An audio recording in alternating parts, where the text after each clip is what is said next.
नमस्कार दोस्तों, आप सभी का स्वागत है हमारे YouTube channel BCS basic physics में। आज की इस वीडियो में हम कक्षा 12 भौतिक विज्ञान अर्धवार्षिक परीक्षा 2021-22 बूंदी जिले के प्रश्न पत्र का सॉल्यूशन लेकर आए हैं। विद्यार्थियों, इस प्रश्न पत्र का पूर्णांक भी 34 अंक है। इसमें हमें 2 घंटे 45 मिनट का समय मिलता है। विद्यार्थियों, यदि आप हमारे YouTube चैनल पर नए हैं तो चैनल को सब्सक्राइब कर लीजिए, साथ में बेल आइकन भी दबा दीजिए ताकि आपको इसी प्रकार के ही भौतिकी से रिलेटेड, फिजिक्स से रिलेटेड वीडियोज मिलते रहें। अब हम इस वीडियो को स्टार्ट करते हैं। पहले क्वेश्चन पर फोकस करते हैं। पहला जो क्वेश्चन है वो है कि एक आवेश कैपिटल Q कैपिटल R त्रिज्या के गाउसी गोले से परिबद्ध है। त्रिज्या दोगुनी हो जाए तब बाह्य विद्युत फ्लक्स होगा। देखिए, इस तरीके से हमारे को एक गोला दे रखा है। यहाँ पर कोई आवेश है कैपिटल Q, इस गोले की जो रेडियस है वो है कैपिटल R। तो देखिए, इससे रिलेटेड जो विद्युत फ्लक्स है वो है फाई। यदि हम इस गोले की रेडियस को 2 टाइम्स कर दें, दुगुनी कर दें, तो दुगुनी कर देने पर भी इसमें से गुजरने वाली विद्युत क्षेत्र रेखाओं की संख्या समान रहेगी। नया विद्युत फ्लक्स पहले वाले विद्युत फ्लक्स के इक्वल ही रहेगा, समान रहेगा। अगले क्वेश्चन की ओर बढ़ते हैं कि दो संधारित्र जिनकी धारिताएं C1 व C2 हैं, दो संधारित्र हैं जिनकी धारिताएं हमें C1 C2 दे रखी है। यदि इन्हें समान आवेश दिया जाए तो इनमें संग्रहित ऊर्जा क्या होगी? तो देखिए, किसी संधारित्र में संचित ऊर्जा का हम फॉर्मूला देखेंगे। जिनमें आवेश आता हो तो यहां से आप देखेंगे किसी संधारित्र में संचित ऊर्जा Q²/2C के इक्वल लिखी जा सकती है। संधारित्र में संचित ऊर्जा, तो पहले संधारित्र में संचित ऊर्जा हमारे पास में हो जाएगी U1 बराबर Q²/2C1। दूसरे संधारित्र में संचित ऊर्जा हो जाएगी Q²/2C2। देन हमें यहाँ पर पूछा है संग्रहित ऊर्जाओं का अनुपात। देन U1/U2 बराबर Q²/2C1/Q²/2C2। Q² से Q² कैंसिल हो गया, 2 से 2 कैंसिल हो गया, C2 ऊपर चला गया, C1 नीचे आ गया, तो C2/C1 इसका सॉल्यूशन आएगा। अगले क्वेश्चन की ओर बढ़ते हैं कि हमें पूछा गया है कि किरचॉफ का प्रथम द्वितीय नियम किन संरक्षण नियमों पर आधारित है? तो आवेश तथा ऊर्जा संरक्षण नियमों पर आधारित है, तो स ऑप्शन इसमें सही होगा। अगले क्वेश्चन की ओर बढ़ते हैं। विद्युत फ्लक्स का मात्रक, तो देखिए विद्युत फ्लक्स फाई बराबर होता है E/A। तो यहां पर फाई का मात्रक वही होगा जो E/A का मात्रक होगा। E/A का मात्रक, E यहाँ पर इलेक्ट्रिक फील्ड है और इसका जो मात्रक होता है वोल्ट प्रति मीटर होता है या न्यूटन प्रति कूलम। तो मैं यहाँ पर वोल्ट प्रति मीटर लिख रहा हूँ। ए यहाँ पर क्षेत्रफल है जिसका मात्रक मीटर स्क्वायर, 1 मीटर से 1 मीटर कैंसिल हो गया, वोल्ट इंटू मीटर इसका मात्रक होगा। तो ये पहले ऑप्शन में वोल्ट इंटू मीटर हमें दे रखा है, तो इसमें ए ऑप्शन सही होगा। फिर हम आगे बढ़ते हैं। इसी में हमें जो अगला क्वेश्चन है, 5वां क्वेश्चन, वो देखिए क्या दे रखा है। 2 मीटर त्रिज्या के आवेशित खोखली गोलीय चालक के पृष्ठ पर 500 वोल्ट विभव है।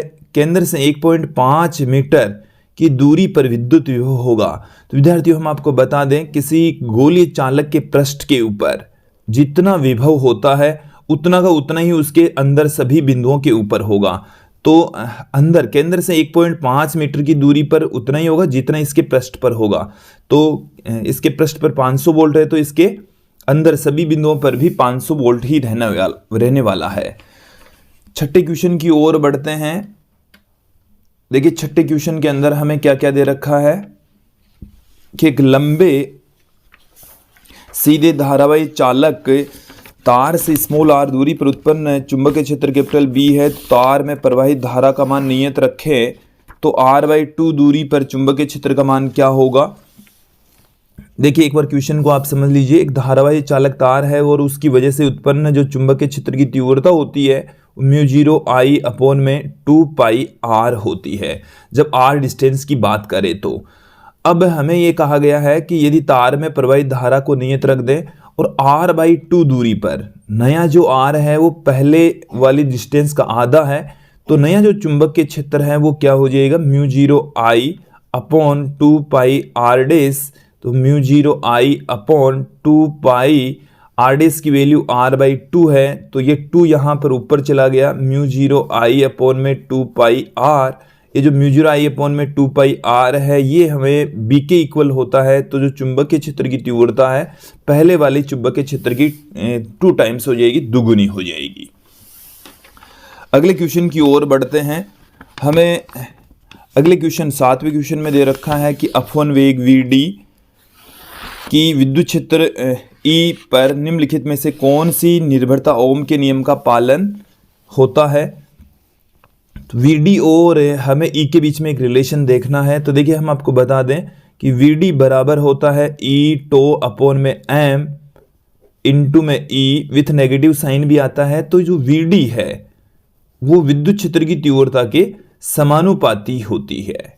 Vd जो अपवन वेग है वो इलेक्ट्रिक फील्ड इंटेंसिटी के डायरेक्टली प्रोपोर्शनल होगा, इसमें बी ऑप्शन सही होगा। फिर ट्रांसफार्मर के सिद्धांत पर काम करता है, तो ट्रांसफार्मर अनोन्य प्रेरण के सिद्धांत पर काम करता है।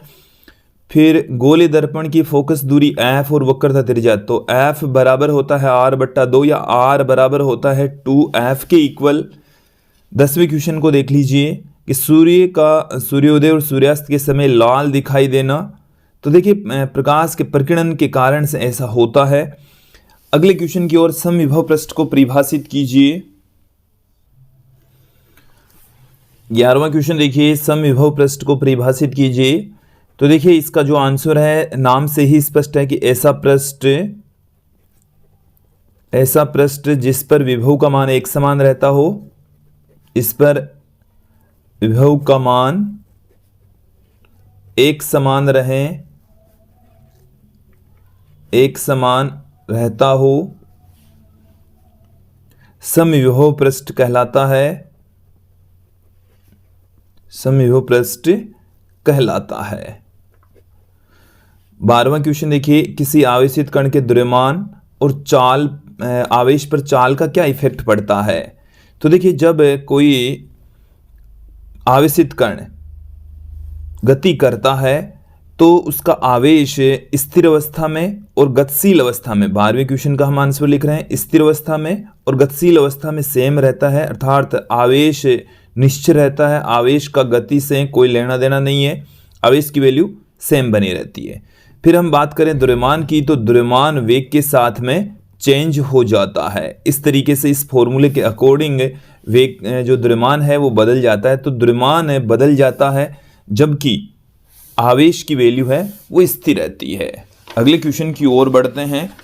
हमें 13वें क्वेश्चन के अंदर कहा गया है कि धातु की चालकता और धारा घनत्व के बीच में क्या रिलेशन होता है। तो देखिए चालकता को हम सिग्मा से लिखते हैं, धारा घनत्व को जे से लिखते हैं। जे बराबर होता है सिग्मा इंटू ई, ओम के नियम का ये सदिश रूप है। इस तरीके से हम धातु की चालकता और धारा घनत्व के बीच में रिलेशन लिखते हैं।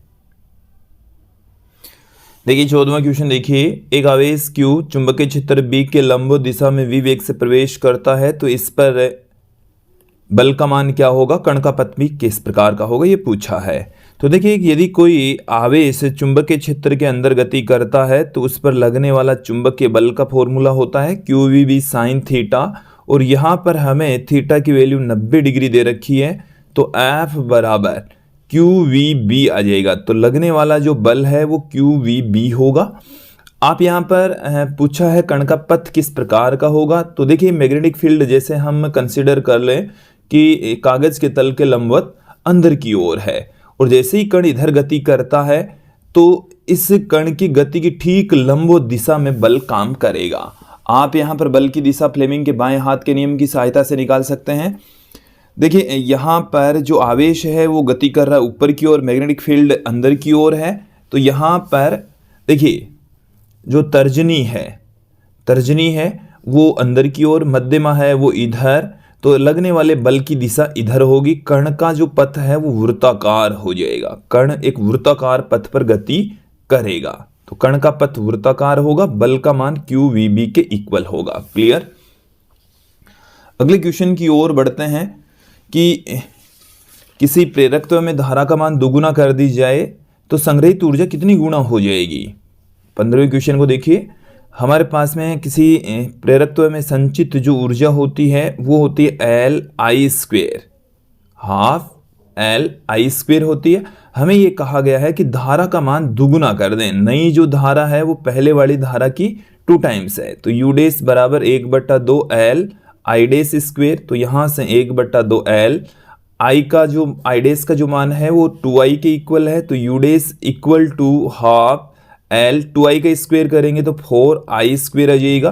4 इंटू में हाफ Li², मतलब 4 गुना ऊर्जा हो जाएगी, पहले वाले से 4 गुना हो जाएगी। क्लियर। समांतर पट्टिका संधारित्र की धारिता के लिए सूत्र व्युत्पन्न कीजिए। विद्यार्थियों, इस क्वेश्चन का सॉल्यूशन हमने इस वीडियो के डिस्क्रिप्शन में दे रखा है, वहां पर जाकर आप देख सकते हैं। 17वां क्वेश्चन देखिए। 17वें क्वेश्चन के अंदर परिपथ से बहने वाली धारा हमें पूछी गई है। तो आप यहां पर देखिए कि इस सर्किट के अंदर ये दोनों जो रेजिस्टेंस हैं वो श्रेणी क्रम में है और ये इनके समांतर क्रम में है। तो श्रेणी क्रम में इन दोनों का जो तुल्य प्रतिरोध है वो हमारे पास में 3 और 3 है। जैसे मैं इसको नाम दे देता हूं, ये जो रेजिस्टेंस है वो R1 है, ये R2 है, ये R3 है। तो यहाँ पर R1 व R2 का तुल्य प्रतिरोध यदि हम देखें तो उसको मैं लिख देता हूँ R' से। तो R' बराबर होगा R1 प्लस में R2 के, तो 3 + 3 6 ओम आ जाएगा। अब हम यहाँ पर R3 व R' का तुल्य प्रतिरोध यदि हम यहाँ पर देखें तो हमारे पास में कुल प्रतिरोध आ जाएगा, तो जो कि R के इक्वल है। तो 1/R बराबर 1/R' प्लस 1/में R3। तो 1/में R' की जो वैल्यू है वो 6, R3 की जो वैल्यू है वो है 3। तो यहाँ से 6 लघुत्तम आ गया हमारे पास में। 1 + 2, 3/6, 1/2 और R की जो वैल्यू है वो आ गई है 2 ओम। तो इस परिपथ में R की वैल्यू आ गई है 2 ओम। आप यहाँ पर देखिए कि जो वोल्टेज है वो 4 वोल्ट दे रखा है। तो I बराबर V/R 4/2, तो 2 एम्पीयर की इसमें से धारा प्रवाहित होने वाली है। अगले क्वेश्चन की ओर बढ़ते हैं। देखिए जो 18वां क्वेश्चन है उसमें हमें एक मीटर सेतु की सहायता से अज्ञात प्रतिरोध का मान किस प्रकार से ज्ञात किया जाता है, आवश्यक चित्र बनाकर हमें समझाना है। तो देखिए इस क्वेश्चन का भी सॉल्यूशन हमने इस वीडियो के डिस्क्रिप्शन में दे रखा है, वहां पर जाकर आप देख सकते हैं। फैराडे के विद्युत चुंबकीय प्रेरण के नियम भी आप देखिए, फैराडे के विद्युत चुंबकीय प्रेरण के नियम में आपको समझा देता हूं क्या है। फैराडे का जो विद्युत चुंबकीय प्रेरण है उसके 2 नियम हैं। प्रथम नियम ये कहता है कि किसी कुंडली या परिपथ से, हम कोई कुंडली ले सकते हैं, कोई परिपथ ले सकते हैं, किसी कुंडली या परिपथ से संबद्ध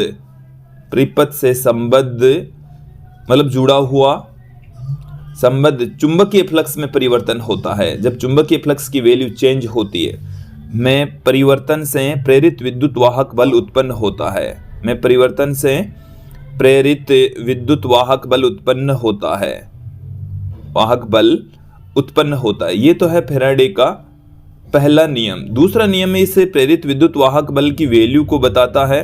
देखिए क्या है दूसरा नियम, समझ लीजिए कि किसी कुंडली में या परिपथ में उत्पन्न जो प्रेरित विद्युत वाहक बल है, कुंडली ले लीजिए आप, परिपथ ले लीजिए, किसी कुंडली या परिपथ में उत्पन्न प्रेरित विद्युत वाहक बल का मान, उत्पन्न प्रेरित विद्युत वाहक बल का मान, वाहक बल चुंबकीय फ्लक्स में परिवर्तन की दर के बराबर होता है। चुंबकीय फ्लक्स में परिवर्तन के बराबर होता है। क्लियर।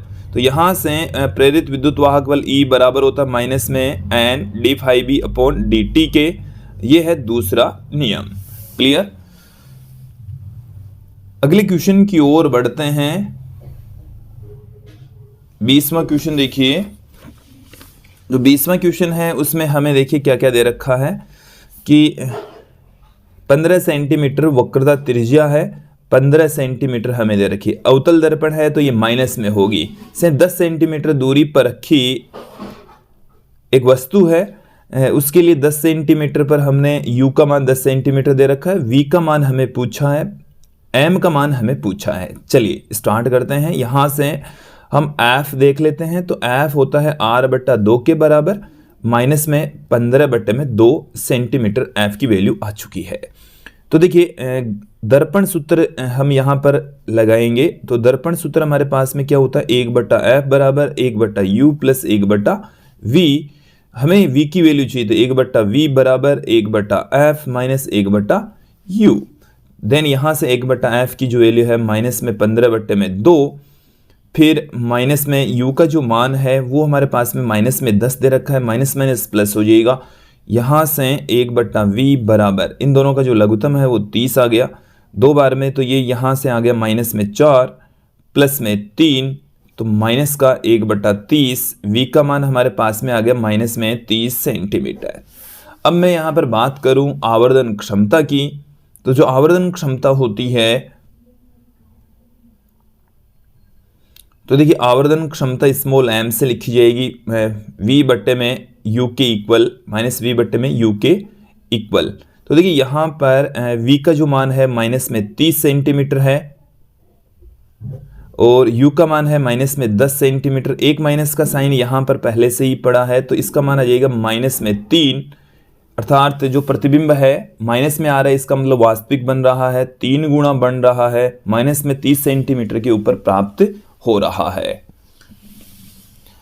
अब देखिए इसमें 21वां क्वेश्चन हम देखेंगे। जो 21वां क्वेश्चन है उसमें हमें पूछा गया है कि गाउस के नियम की सहायता से समरूप आवेशित अचालक गोले के बाहर सतह पर और अंदर विद्युत क्षेत्र की तीव्रता कितनी होगी। इसके अथवा में हमें विद्युत विभव क्या होता है और इसके कारण से किसी बिंदु पर विद्युत द्विध्रुवक के कारण से किसी बिंदु पर विद्युत विभव का व्यंजक पूछा है। अक्ष और निरक्ष पर विद्युत विभव के मान भी पूछा गए हैं। तो ये जो क्वेश्चन है 21वां क्वेश्चन, इसका सॉल्यूशन हम आपको इस वीडियो के डिस्क्रिप्शन में दे रखा है, वहां पर जाकर आप देख सकते हैं। 22वां क्वेश्चन देखिए, बायो सावर्ट के नियम पर आधारित है। वृत्ताकार कुंडली की अक्ष पर चुंबकीय क्षेत्र की तीव्रता पूछी है। इसी के अथवा में हमें एम्पियर का नियम पूछा है और इसकी सहायता से लंबे बेलनाकार चालक के बाहर, अंदर और सतह पर चुंबकीय क्षेत्र की तीव्रता पूछी है। और अंतिम जो क्वेश्चन है इस प्रश्न पत्र का, उसमें हमें प्रकाश के अपवर्तन को बारे में पूछा है, दर्पण समीकरण के बारे में पूछा है, साथ में प्रिज्म से प्रकाश का अपवर्तन होता है उसका फॉर्मूला पूछा है, अपवर्तनांक ज्ञात करने का पूछा है। तो ये जो अंतिम जो 21, 22 और 23वां जो क्वेश्चन है उनके सॉल्यूशन हम इस वीडियो के डिस्क्रिप्शन में दे रखा है। तो विद्यार्थियों ये था ये इस पेपर का सॉल्यूशन। हम आपको बता दें कि हम आपके लिए बोर्ड एग्जाम की प्रिपरेशन के लिए ऑब्जेक्टिव टाइप के क्वेश्चन, शॉर्ट आंसर टाइप के क्वेश्चन, शॉर्ट क्वेश्चंस और न्यूमेरिकल क्वेश्चंस की एक सीरीज लेकर आएंगे। इसलिए आप हमारे YouTube चैनल से अवश्य जुड़े रहिए, बने रहिए। आज की इस वीडियो में इतना ही। धन्यवाद दोस्तों।